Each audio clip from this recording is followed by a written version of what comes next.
Hi hello. ഇന്ന് നമ്മളൊരു കിടിലം വള്ളിച്ചെടിയുടെ A to Z കാര്യങ്ങളാണ് കേട്ടോ അറിയാൻ പോകുന്നത്. അതെ, ഒരു ചെടിക്ക് പൂച്ചയുടെ നഖം എന്ന പേര് വരുന്നത് കേട്ടിട്ടുണ്ടോ? ഇന്ന് നമ്മൾ കാണാൻ പോകുന്നത് അങ്ങനെ അത്ഭുതകരമായ ഒരു ക്രീപ്പർ പ്ലാന്റ് ആണ്. അതെ, കാറ്റ്സ് ക്ലോ ക്രീപ്പർ പ്ലാന്റ്. ട്രിവാൻഡ്രംകാർക്ക് ഇത് ഡോളി ചന്ദ്രയാണ്. ആ പേരെങ്ങനെയാണ് വന്നതെന്ന് എനിക്കറിയില്ല കേട്ടോ. പേര് പോലെ തന്നെ ഈ ചെടിയുടെ ചെറിയ നഖം പോലുള്ള കൊമ്പുകൾ മതിലുകളിലും മരങ്ങളിലും പിടിച്ചു പറ്റി മുകളിലേക്ക് കയറിപ്പോവും. അതുകൊണ്ടാണ് ഇതിനെ പൂച്ചയുടെ നഖം എന്ന് വിളിക്കുന്നത്. കേരളത്തിലെ പല വീടുകളിലും ഇത് കാറ്റ്സ് ക്ലോ, പൂച്ച നഖം വള്ളി എന്നിങ്ങനെ പല പേരുകളിൽ അറിയപ്പെടുന്നുണ്ട്. ഈ ചെടിയുടെ പ്രത്യേകത എന്താണെന്നറിയാമോ? അടിപൊളി ഒരുപാട് പ്രത്യേകതകളുള്ള ഒരു വള്ളിച്ചെടിയാണിത്. ഒരു ഫാസ്റ്റ് ഗ്രോവിങ് ഫ്ലവറിങ് ക്രീപ്പറാണിത്. ഒരു തൈ നട്ടാൽ കുറച്ച് മാസങ്ങൾക്കുള്ളിൽ തന്നെ മതിൽ മുഴുവൻ പടർന്ന് വളരുന്ന ഒരു വള്ളിച്ചെടി. അതെ, പിന്നീട് എന്താണ് സംഭവിക്കുന്നതെന്ന് അറിയാമോ? ഒരു സമയം വരും, അപ്പോഴുണ്ടല്ലോ മുഴുവൻ ചെടിയും മഞ്ഞ നിറത്തിലുള്ള പൂക്കളാൽ ഇങ്ങനെ നിറഞ്ഞ് തുളുമ്പി നിൽക്കും. അതെ, ദൂരത്ത് നിന്ന് നോക്കുമ്പോഴുണ്ടല്ലോ ഒരു മഞ്ഞ പൂക്കളുടെ വെള്ളച്ചാട്ടം പോലെ അത് തോന്നിപ്പിക്കും. അതെ, അടിപൊളിയാണ്, ഒരു രക്ഷയില്ലാത്ത ഭംഗിയാണ് ഇതിങ്ങനെ പൂത്ത് നിൽക്കുന്നത് കാണാനായിട്ട്. പൂക്കളുടെ സൗന്ദര്യം എന്ന് പറഞ്ഞാലോ, കാറ്റ്സ് ക്ലോ പൂക്കളുണ്ടല്ലോ സാധാരണയായി നമ്മുടെ ട്രംപറ്റ് ഷേപ്പായിരിക്കും. അതൊരു ചെറിയ അലമാണ്ടയെ പോലെ തോന്നിക്കും എന്നുള്ളതാണ്. പക്ഷേ വ്യത്യാസം എന്താണെന്നറിയാമോ? ഇതൊരു ക്ലൈംബിംഗ് വൈനാണ്. അതെ, പൂക്കൾ കൂട്ടത്തോടെ വരും. ഒരു പൂക്കാലത്ത് ചെടി മുഴുവൻ ഗോൾഡൻ യെല്ലോ നിറത്തിലേക്ക് ഇങ്ങനെ മാറി നിൽക്കും. അതെ, ശരിക്കും അതുകൊണ്ട് തന്നെ ഇത് പല ഗാർഡനുകൾ ഡിസൈൻ ചെയ്യാനും പല ഗാർഡൻ ഡിസൈൻ ചെയ്യുന്നവരും ഇതൊരു വാൾ കവറിങ് പ്ലാന്റ് ആയിട്ടാണ് ഉപയോഗിക്കുന്നത്. കണ്ടിട്ടില്ലേ, പല ഹോട്ടൽസിലും റിസോർട്ടിലും ഒക്കെ ഇത് വാൾ ഇങ്ങനെ കവർ ചെയ്ത് നിൽക്കുന്ന ഒരു പ്ലാന്റായിട്ട് വളർത്തിയെടുത്തുകൊണ്ട് വരുന്നത് അടിപൊളിയാണ് കേട്ടോ. ശരിക്കും പറഞ്ഞാൽ ഈ ചെടിയുടെ ഒറിജിൻ എവിടെയാണെന്ന് നമ്മൾ അന്വേഷിച്ച് പോയി കഴിഞ്ഞാൽ സൗത്ത് അമേരിക്കയാണ് കേട്ടോ. ആ പ്രദേശത്ത് നിന്നാണ് ഇത് ലോകത്തേക്ക് വ്യാപിച്ചിട്ടുള്ളത്. ബ്രസീൽ, പെറു, മെക്സിക്കോ തുടങ്ങിയ പ്രദേശങ്ങളിലാണ് ഇത് ആദ്യമായി കണ്ടെത്തിയത്. പിന്നീട് ഓർണമെൻ്റൽ പ്ലാന്റായി ലോകത്തിൻ്റെ പല ഭാഗങ്ങളിലേക്ക് ഇത് എത്തി എന്നുള്ളതാണ്. ഇന്ന് ഇന്ത്യയിലും പ്രത്യേകിച്ച് ട്രോപ്പിക്കൽ ക്ലൈമറ്റുള്ള പ്രദേശങ്ങളിൽ ഇത് നന്നായിട്ട് വളരുന്നുണ്ട്, നന്നായിട്ട് പൂവിടുകയും ചെയ്യുന്നുണ്ട്. ഇത് വളർത്താൻ എളുപ്പമാണോ എന്ന് ചോദിക്കുകയാണെന്നുണ്ടെങ്കിൽ കാറ്റ്സ് ക്ലോ എന്ന് പറഞ്ഞാൽ ഒരു ലോ മെയിൻ്റനൻസ് പ്ലാന്റ് ആണ്. അതെ, ഇത് വളരാൻ വേണ്ടത് നല്ല സൂര്യപ്രകാശം വേണം, സാധാരണ ഗാർഡൻ മണ്ണ് മതിയാവും, മിതമായ വെള്ളവും മതിയാവും. ഇത്ര മാത്രം ഉണ്ടെന്നുണ്ടെങ്കിൽ നല്ല രസമായിട്ട് നല്ല സൂപ്പറായിട്ട് ഇതിങ്ങനെ പടർന്ന് പന്തലിച്ച് വിടർന്ന് പോവും. അതെ, ഇത് ശരിക്കും ഇത് ഒരു പ്രാവശ്യം എസ്റ്റാബ്ലിഷ് ആയാലുണ്ടല്ലോ പിന്നീട് വളരെ വേഗത്തിലായിരിക്കും ഇതിൻ്റെ ഒരു വളർച്ച എന്ന് പറയുന്നത്. ഇത് നമ്മുടെ ഗാർഡനിൽ ഇതിൻ്റെ ഉപയോഗം എന്താണെന്ന് വെച്ചാൽ പല രീതിയിൽ ഇതിനെ ഉപയോഗിക്കാം. ഒരു കോമ്പൗണ്ട് വാൾ കവർ ചെയ്യാനായിട്ട് ഇത് ഉപയോഗിക്കാം. പർഗോള ഡെക്കറേഷനൊക്കെ ഇത് ഉപയോഗിക്കാൻ പറ്റുന്നതാണ്. ആർച്ച് ഗേറ്റ് ഡെക്കറേറ്റ് ചെയ്യാനൊക്കെ ഇത് ഉപയോഗിക്കുന്നതാണ്. ബാൽക്കണിയിൽ ക്രീപ്പർ പ്ലാന്റായിട്ട് നന്നായിട്ട് സെറ്റ് ചെയ്യാൻ പറ്റുന്നതാണ്. ഗാർഡൻ ലാൻഡ്സ്കേപ്പിങ്ങിനൊക്കെ ഇത് നന്നായിട്ട് ഉപയോഗിക്കുന്നതാണ്.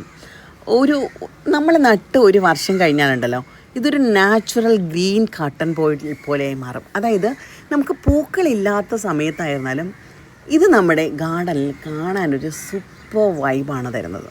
നല്ല അടിപൊളിയായിരിക്കും, നല്ല രസമായിരിക്കും. അങ്ങനെ വളർത്തിയെടുക്കാൻ പറ്റുന്നൊരു ഗാർഡൻ ക്രീപ്പർ പ്ലാന്റാണ് ഈ കാണുന്നത്. ഞാൻ ഒരു ഇമ്പോർട്ടൻറ്റ് കാര്യം കൂടെ നിങ്ങൾക്കൊന്ന് പറഞ്ഞുതരാം. എന്താണെന്നറിയാമോ? ഇതിൽ ശ്രദ്ധിക്കേണ്ട ഒരു കാര്യം കൂടിയുണ്ട്.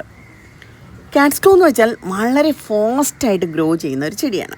പക്ഷേ ചില രാജ്യങ്ങളിലൊക്കെ ഈ ഒരു കാര്യം കൊണ്ട് തന്നെ ഇത് ഇൻവാസീവ് പ്ലാന്റ് ആയി പോലും കണക്കാക്കുന്നുണ്ട്. അതെ, അതിനാൽ നമ്മുടെ ഗാർഡനിലൊക്കെ വളർത്തുമ്പോൾ ഒരിക്കലൊക്കെ പ്രൂൺ ചെയ്ത് വേണം ഇത് വളർത്താൻ. ഈ പ്രൂണിങ് ഇല്ലാതെ ഇത് വിട്ട് കഴിഞ്ഞാൽ ഇത് എവിടെയെങ്കിലുമൊക്കെ അങ്ങ് കയറി പോകുമെന്നുള്ളതാണ് സത്യം. അങ്ങനെ നമ്മൾ പ്രൂൺ ചെയ്ത് വളർത്തുകയാണെന്നുണ്ടെങ്കിൽ ചെടി കൂടുതൽ ഹെൽത്തി ആയിട്ട് നല്ല രസമായിട്ട് നമുക്ക് എല്ലാ സമയത്തും ഇങ്ങനെ പൂക്കൾ തന്നുകൊണ്ടേയിരിക്കും. ഇത് നല്ല കെയർ കിട്ടിയാലുണ്ടല്ലോ വർഷത്തിൽ ഒരുപാട് പ്രാവശ്യം പൂക്കുന്ന ഒരു പ്ലാന്റാണ്. ശരിക്കും സാധാരണയായി സമ്മർ മുതൽ മൺസൂൺ വരെയുള്ള സമയത്താണ് ഇത് കൂടുതലായിട്ട് പൂക്കുക. പക്ഷേ നല്ല കെയറിങ്ങും കാര്യങ്ങളും ഉണ്ടെന്നുണ്ടെങ്കിൽ വർഷത്തിൽ പല തവണ ഇത് പൂക്കും. ഇനിയിപ്പോൾ ഞാൻ പറഞ്ഞല്ലോ, നമ്മുടെ ഗാർഡനിൽ ഒരു ഫാസ്റ്റ് ഗ്രോവിങ് ഫ്ലവറിങ് ക്രീപ്പർ വേണമെന്നുണ്ടെങ്കിൽ നമുക്ക് കാറ്റ്സ് ക്ലോ ഒരു മികച്ച പ്ലാന്റായിട്ട് തന്നെ നമുക്ക് എടുക്കാവുന്നതാണ്. ശരിക്കും ഇനിയിപ്പോൾ പൂക്കൾ എപ്പോഴും വേണ്ട, പക്ഷേ നല്ല പച്ചപ്പ് വേണം, നല്ല രസമായിട്ടുള്ള ലീഫുകൾ വേണം, നല്ല ഒരു ലുക്കായിരിക്കണം എന്നൊക്കെ ഉണ്ടെങ്കിലും നമുക്ക് ഈ ക്രീപ്പർ പ്ലാന്റ് വളർത്താം. കാര്യം എന്ന് വെച്ചാൽ ഇത് ഏത് സമയത്തും ഇതിൻ്റെ ഇലകൾ ഇങ്ങനെ ഡിഫറെൻറ്റ് ഷെയ്ഡിൽ വന്ന് നിൽക്കുന്നത് കൊണ്ട് തന്നെ ഇതിൻ്റെ ഇലകൾ കാണാൻ നല്ല ചന്തമായിരിക്കും, നല്ല രസമായിരിക്കും, നല്ല സൂപ്പറായിരിക്കും. അതുകൊണ്ട് തന്നെ ഏത് ക്ലൈമറ്റിലും ഏത് തരം ഗാർഡനിലും എപ്പോൾ വേണേലും നല്ല രസമായിട്ട് വളർത്തിയെടുക്കാൻ പറ്റുന്നതാണ് ഈ ക്രീപ്പർ പ്ലാന്റ് എന്ന് വെച്ചാൽ. അപ്പോൾ കാറ്റ്സ് ക്ലോ നിങ്ങൾക്ക് എല്ലാവർക്കും ഇഷ്ടമായി എന്ന് തന്നെ കരുതുന്നുണ്ട്. ശരിക്കും കാറ്റ്സ് ക്ലോ വെച്ച് മതിലുകൾ സെറ്റാക്കി എടുക്കുന്നത് കണ്ടിട്ടുണ്ട്. പലയിടത്തും ഫെൻസിങ്ങിന് കാറ്റ്സ് ക്ലോ ഉപയോഗിക്കുന്നുണ്ട്. വളരെ കുറഞ്ഞ ചിലവിൽ നമുക്ക് നല്ലൊരു ഗ്രീൻ വാളൊക്കെ ചെയ്തെടുക്കാൻ പറ്റുന്നതാണ് ഈ കാറ്റ്സ് ക്ലോ. പിന്നെ ഇതിങ്ങനെ കൂട്ടായിട്ട് വിരിയുമ്പോൾ ഒരു വല്ലാത്ത സുഗന്ധമാണ് കേട്ടോ. നമ്മളിങ്ങനെ മത്ത് പിടിപ്പിക്കുന്ന ഒരു ഗന്ധമാണ്. നിറച്ച് തേനീച്ചകളും നിറച്ച് പൂമ്പാറ്റകളും നിറച്ച് എന്താ പറയുക, കുഞ്ഞു തേൻ കുടിക്കുന്ന വണ്ടുകളും ശലഭങ്ങളും ഒക്കെ വന്നു പോകുന്നൊരു പ്ലാന്റാണ്. അപ്പോൾ നല്ല രീതിയിൽ സെറ്റ് ചെയ്തെടുക്കുകയാണെന്നുണ്ടെങ്കിൽ നമുക്ക് നല്ല കണ്ണിന് കുളിർമയും മനസ്സിനൊരു ആനന്ദവും നല്ല സുഗന്ധവും ഒക്കെ തരുന്ന ഒരു അടിപൊളി പ്ലാന്റാണ് ക്രീപ്പർ പ്ലാന്റ്. അപ്പോൾ നിങ്ങൾക്ക് ഈ പ്ലാന്റ് ഇഷ്ടമായോ?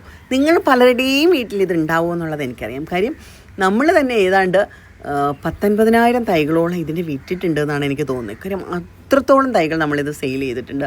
അപ്പോൾ അത്രത്തോളം ആൾക്കാരുടെ വീടുകളിലൊക്കെ ഇത് കാണും എന്ന് തന്നെയാണ് ഞാൻ പ്രതീക്ഷിക്കുന്നത്.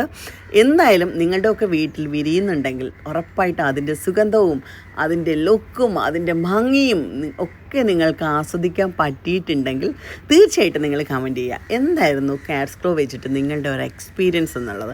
കാര്യം ശരിക്കും നമുക്കും അറിയാൻ ആഗ്രഹമുണ്ട് കേട്ടോ. കാര്യം അത്രയും രസമുള്ളൊരു പ്ലാന്റ് പലരും പല രീതിയിൽ വളർത്തിയെടുക്കുന്നുണ്ട്. പർഗോളയ്ക്കുള്ളിലും ആർച്ചിലും മതിലുകളിലും ഒക്കെ ആയിട്ട് നല്ല രസമായിട്ട് വളർത്തിയെടുക്കുന്ന പലരെ എനിക്കറിയാം കേട്ടോ. പലരും നമുക്ക് ഫോട്ടോസൊക്കെ അയച്ച് തരാറുണ്ട്. അപ്പോൾ അതേണ്ടേ, നിങ്ങൾക്ക് ഈ പ്ലാന്റ് ഇഷ്ടമായിട്ടുണ്ടെങ്കിൽ, ഈ പ്ലാന്റിനെ കുറിച്ചുള്ള അറിവുകൾ ഇഷ്ടമായിട്ടുണ്ടെന്നുണ്ടെങ്കിൽ ലൈക്ക് ചെയ്യുക, ഷെയർ ചെയ്യുക, കമൻറ്റ് ചെയ്യുക. അതുപോലെ തന്നെ നമ്മുടെ ചാനൽ ഇതുവരെ കാണാത്ത ആരെങ്കിലും ഉണ്ടെന്നുണ്ടെങ്കിൽ നമ്മുടെ ചാനലൊന്ന് സബ്സ്ക്രൈബ് ചെയ്തേക്കുക. അടുത്തൊരു ബെൽ ബട്ടൺ ഉണ്ടാവും. ആ ബെൽ ബട്ടൺ കൂടെ നെക്കിക്കഴിഞ്ഞാൽ അപ്പോൾ ഉള്ള വീഡിയോസ് അപ്പോൾ തന്നെ നിങ്ങൾക്ക് കിട്ടുന്നതായിരിക്കും. എന്തായാലും കാറ്റ്സ് ക്ലോ പ്ലാന്റിനെ നിങ്ങൾക്ക് എല്ലാവർക്കും ഇഷ്ടമായിട്ടുണ്ട് എന്നുള്ളത് എനിക്ക് വ്യക്തമാണ്. കാര്യം മഞ്ഞ എന്ന് വെച്ചാൽ വസന്തത്തിൻ്റെ നിറമാണല്ലേ, സന്തോഷത്തിൻ്റെ നിറമാണ്, ആഘോഷത്തിൻ്റെ നിറമാണ്.